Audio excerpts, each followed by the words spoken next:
नमस्कार, MB news मध्ये आपले स्वागत आहे। तर बघूया आजची प्रयागराज वरून विशेष बातमी। उत्तर प्रदेश प्रयागराज येथे सुरू असलेल्या महाकुंभ मेळ्यात प्रचंड गर्दी झाली आहे। त्यातच येथे चेंगराचेंगरी झाल्याची माहिती समोर येत आहे। आता या चेंगराचेंगरीत 15 जणांचा मृत्यू झाल्याची भीती व्यक्त केली जात आहे।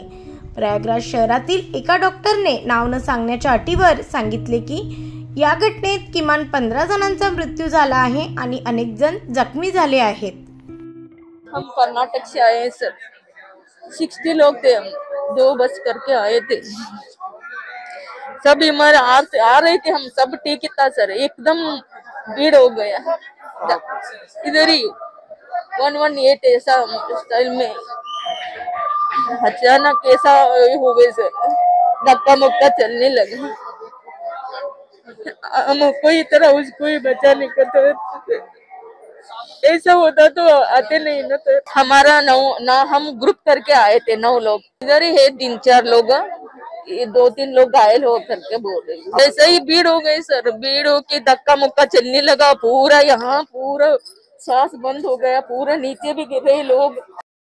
तसेच प्रयागराज येथील महाकुंभ मेळ्यात मौनी अमावस्येच्या निमित्ताने त्रिवेणी संगम येथे अमृत स्नानासाठी भाविकांची मोठी गर्दी जमत आहे। त्या पार्श्वभूमीवर अनेक उपाययोजना करण्यात येत आहेत। अशातच आता आज सकाळी 6 वाजेपर्यंत 1.75 कोटी लोकांनी पवित्र स्नान केले आहे।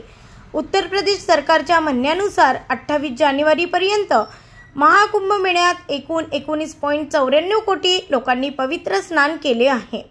Bureau report, MB news, Kumbh मेळावा प्रयागराज।